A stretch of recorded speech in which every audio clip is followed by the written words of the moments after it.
Hello everyone, welcome back to another video. Dave here from the Bear Pit TV, and today we're back with another transfer update video, guys. I know you love them. We run through all the latest Stoke City transfer rumours so you don't have to traipse around and find them. So let's kick off with the massive one this week. I know there's been a lot of things this week. I've got 4 different rumours, but we're going to start with the big one. You've probably already seen it on all of the big sites like Sky Sports and on our own site as well. We released it. Huge news. Massive news. Papy Berahino, £20 million bid. It's gone in. We've put it in officially. It's £17 million with the £3 million in add-ons, and that apparently takes it up to Jeremy Peace's valuation of him. That's what he wanted. He initially rejected the £16 million we were going to put in earlier, and now we put in this £20 million bid, altogether, and it looks like he's going to accept it. Now, the only problem with this deal is that West Brom don't have a replacement for Papy Berahino, so I think Tony Pulis is reluctant to sell him until he gets someone else in. Maybe that's Diafra he's been looking at.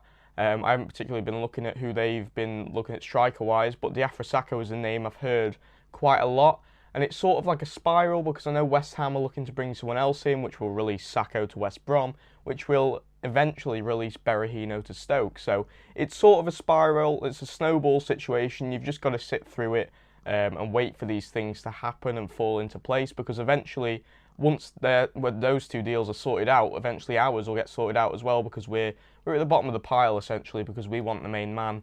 But it's said once he's done that, Berahino's free to join us. It looks like he's going to join. He's positive about the move, and it's pretty much the perfect deal. I mean, we can't get a better striker than this, I don't think.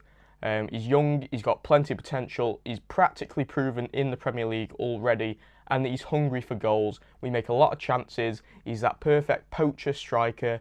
If we bring him in, we've finally got someone to finish it off and tap those chances that we make into the back of the net, because we make plenty in and around the box, but we don't have anyone to finish them off, and that's what we found last season, and that was our shortage for goals. So hopefully once Berahino comes in, he can start scoring goals for us, and it'll be a brilliant signing. So let me know in the comments down below what you think about Papy Berahino, because for me, he's a fantastic signing if he does eventually come in, which it looks like he's going to.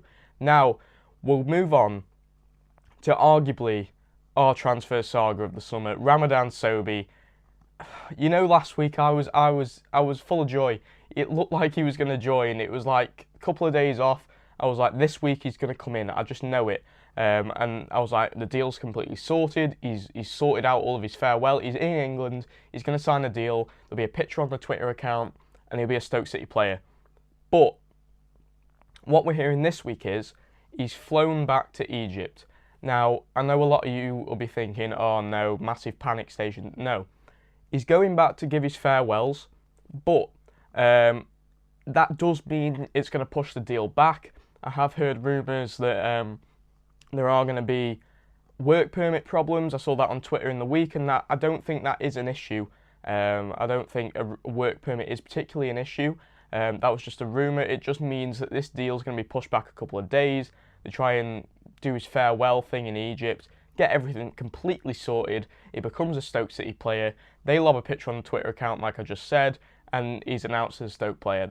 Pretty much like that. We're just going to have to wait. It's going to be pretty much a waiting game. It could be any time from 72 hours to a week to a couple of weeks, maybe when the season starts. We don't know when it's going to be, but it's just a waiting game. We just got to sit through it and see where it goes. But it is looking like it's definitely going to happen. So don't get too worried about it if it doesn't start happening in the next couple of days. If you wait a week, just wait, and it eventually will happen. I know that for sure. So it's definitely going to happen. We just got to wait a bit. Now, on to the next 2. Now, these 2 aren't particularly rumours that we've been following for a while. They're quite new, especially the next one and the one after that. They've been around for sort of a week and a couple of days, so we don't know too much about them, but they are interesting nonetheless. Now, Robin van Persie. Now, I think a couple of years ago that would be a name you would never expect to associate with Stoke City, especially with his Arsenal connections and Man United connections as well. But rumours this week are linking us with a move for him. He wants to get out of Fenerbahce. Apparently he hasn't adapted to life. He's not enjoying it over there, despite his good goal-scoring record. Now, I've got some stats. He scored 16 goals in 31 appearances for Fenerbahce.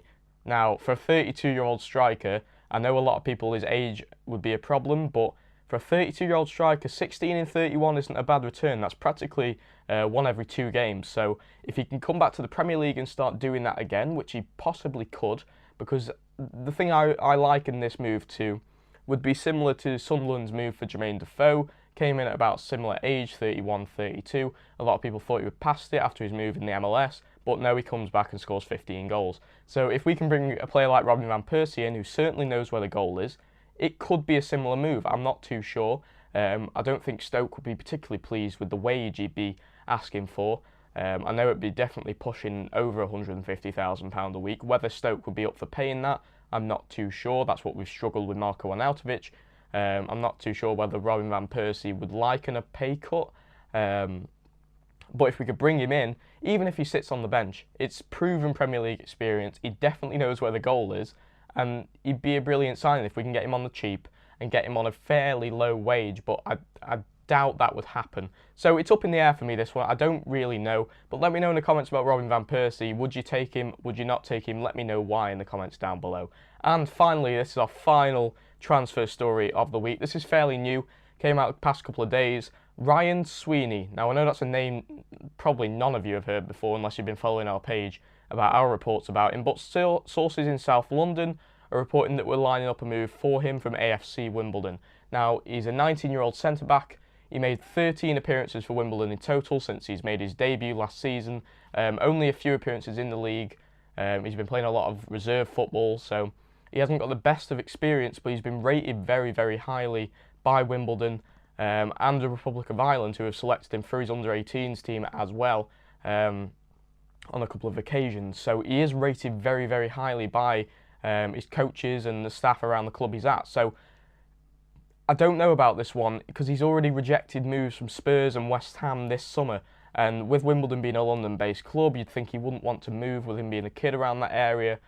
Spurs and West Ham are particularly big teams, and I think he'd prefer to go to one of those. So I can't see him coming to Stoke, but this is heavily rumoured, and AFC Wimbledon, they're not too bothered about selling him.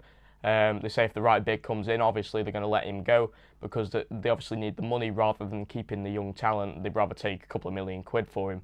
So I don't know. Again, it's up in the air like Robin van Persie. It's less likely, but I don't know. It'd be interesting to follow this one because I would like some more youth talent, but only if it's going to be used like Ramadan Sobhi. Only if those sort of 19, 20-year-olds are going to be used rather than players like Moha, Telford, Molina that are just going to be stuck in the under-21s to rot and not play. So if he is going to come in, I wouldn't want to buy him just for the sake of putting him in the under-21 to make that team stronger. I'd rather put him straight in the first team, getting learning from players like Ryan Shawcross and Philip Volshard about how he can improve his game, and then make him a better player as a whole and a lot younger as well so we can play him in the Premier League. But that's a different rant. That's the under-21 rant. But those were all your transfer stories for the week, guys. Let me know in the comments down below about any of them, whether it be Papy Berahino, Ramadan Sobhi, Robin van Persie or Ryan Sweeney. Let me know about any of them down below. And of course, if you've enjoyed the video, drop a like button down below. It really does help us out. And if you're new, subscribe as always. And as always, guys, cheers for watching.